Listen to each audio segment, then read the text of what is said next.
Gargalos de produção são um dos maiores problemas que os donos de fábrica enfrentam. Então hoje eu vou te explicar um pouquinho mais sobre o modelo Kanban, esse modelo que pode te ajudar muito aí na sua empresa a controlar o processo e deixar ele mais eficiente e mais enxuto. Oi, meu nome é Renata. Toda semana a gente posta um vídeo novo aqui no canal da Ascenso com dicas que podem te ajudar ou conteúdos que vão ajudar aí a sua empresa. E hoje a gente vai falar um pouquinho mais do modelo Kanban, essa coisa que muita gente se fala na produção, mas o que é na prática realmente? Hoje eu vou te explicar tudo e como aplicar aí na sua empresa. O modelo Kanban, como a gente conhece atualmente, passou por muitas modificações ao longo dos anos, mas ele surgiu lá na década de 40 com um engenheiro que se chamava Taishi Ono e trabalhava na Toyota. Esse engenheiro virou diretor e ele se incomodava muito com a dificuldade que as pessoas tinham ali na linha de produção, com os desperdícios que aconteciam, com as faltas que ocorriam. E aí ele identificou primeiro 7 desperdícios que ocorriam na linha de produção. O primeiro defeito era o transporte de mercadorias sem necessidade, transporte de matéria-prima sem necessidade. Isso tudo demandava tempo e acabava gerando desperdícios. Já o segundo é o estoque. O estoque nunca estava otimizado, sempre tinha a mais ou a menos, nunca se conseguia chegar ao ideal. O terceiro desperdício era a movimentação de pessoas ou coisas. Então, pessoas que se movimentavam sem necessidade, equipamentos que eram movimentados sem necessidade. Isso acabava demandando tempo e gerava os desperdícios na produção. A espera também era um desperdício muito comum. Então, ficava se esperando o material chegar ou esperando uma demanda e aí a produção não se tornava eficiente, não seguia uma linha. O quinto desperdício era a superprodução. Sempre que achavam que ia vender mais, ocorria uma superprodução e aí aqueles produtos acabavam sobrando e às vezes nem era o que era vendido realmente. Também havia o desperdício do superprocessamento. Então, coisas que não tinham um design ainda acabado acabavam gerando um processamento maior do que o necessário, porque eram colocadas antes na produção do que era esperado.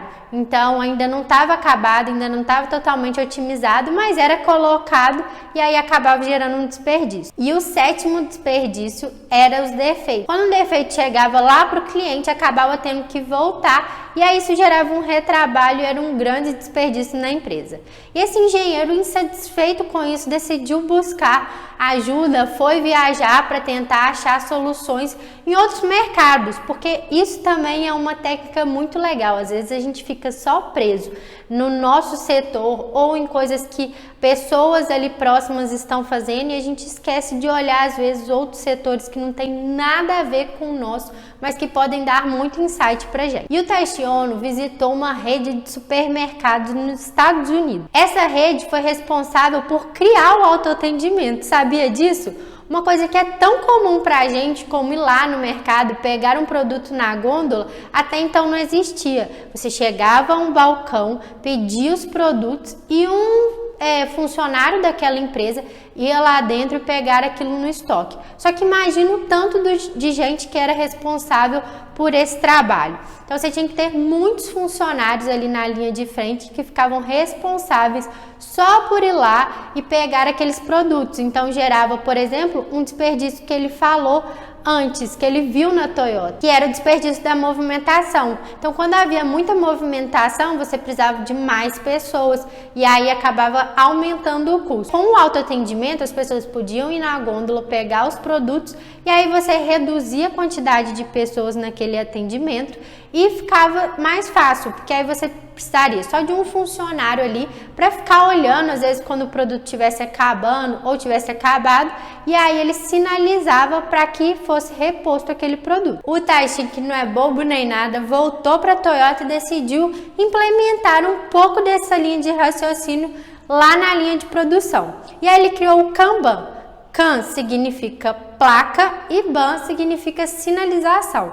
Na verdade, era uma placa de sinalização em que ela era repassada durante o processo. Então, com essa forma de placas de sinalização, quando um produto era vendido, ele tinha anexado essa placa e aí a placa voltava para a produção e o funcionário só poderia pegar naquele produto quando a placa chegasse para ele. Então, se houvesse, por exemplo, a demanda de um carro, fosse vendido um carro vermelho, voltava essa placa do carro vermelho e ele ia produzir. Porque antes o que ocorria era assim: vamos produzir um lote aqui de carros pretos. Só que aí às vezes chegava lá na frente e ia vender o carro vermelho. Você tinha mandado carro preto e aí não tinha para suprir. Isso acabava gerando vários desses desperdícios que ele citou.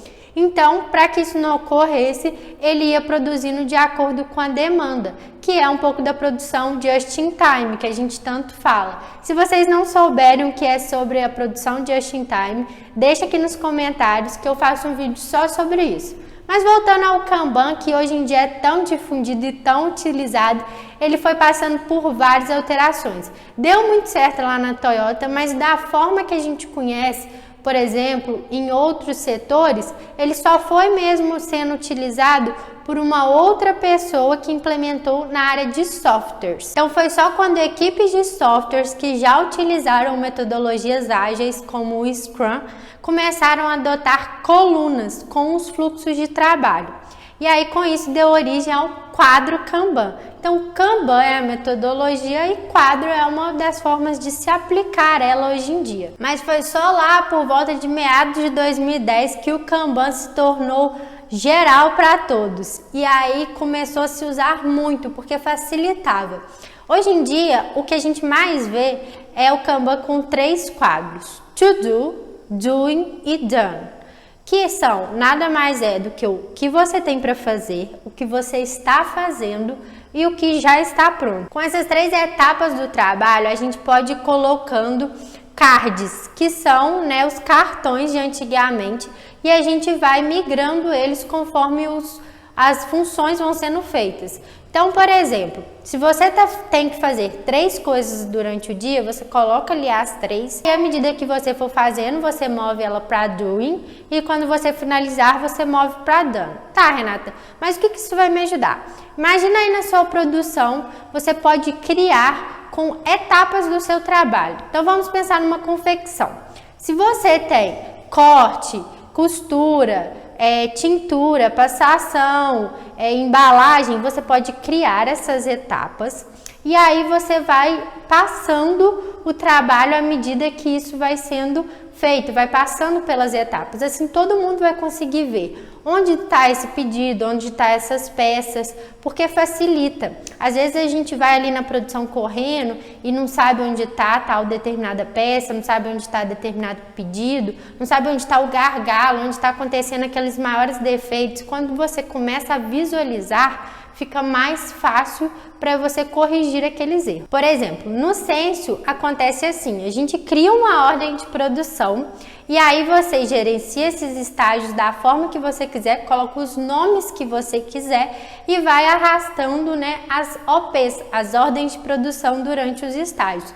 Quando finaliza, você dá para o sistema lá que finalizou, ele vai te perguntar se você produziu tudo aquilo mesmo e pronto, já deu entrada no seu estoque. Porque aí dessa forma você consegue saber quanto tempo ficou em cada aba, em cada fluxo de trabalho, cada etapa do processo.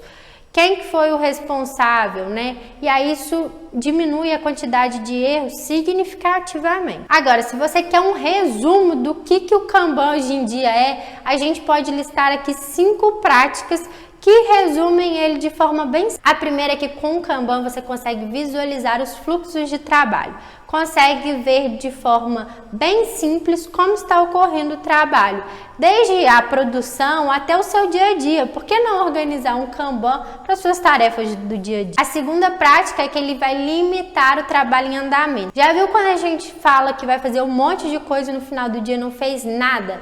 Então, com um limite de tarefas, porque se você colocar muita coisa dentro do quadro, você não vai conseguir cumprir. Então, quando você começa a ver, começa a se organizar, você vê que existe um limite de coisas que você vai conseguir fazer. E aí, visualizando, você consegue colocar ordem de prioridade, consegue fazer de forma mais eficiente. E se existem esses fluxos, você vai conseguir medir e gerenciar eles. Então vai ficar muito mais fácil de você saber onde está o gargalo. Você sabe o que é lead time da sua produção? Vou deixar esse vídeo aqui para te falar sobre lead time. E no Censo a gente já consegue calcular o lead time dentro do quadro Kanban na ordem de produção. Quer saber mais? Clica aqui no link aqui embaixo. Mas vamos dar continuidade aqui à quarta prática que o Kanban tem, que é muito eficiente. Com o Kanban, você torna as práticas de processamento explícitas. O que é isso, Renata? Falei grego? Nada mais é do que todo mundo saber o que tem que ser feito, como tem que ser feito. Não existem segredos no Kanban, porque aí facilita a todo mundo visualizar realmente para quem tem que ser entregue, quando tem que ser entregue, isso facilita bastante. E a quinta prática que o Kanban oferece, que é muito boa, é que com o uso dos modelos a gente consegue determinar melhor as melhorias. E aí entra no processo de melhoria contínua, que é o que a gente quer para a nossa produção. Se você está com alguma dúvida ainda, deixa aqui nos comentários que eu vou ter o prazer de te responder. Não se esquece de se inscrever no canal, porque é muito importante para a gente continuar produzindo conteúdos para você.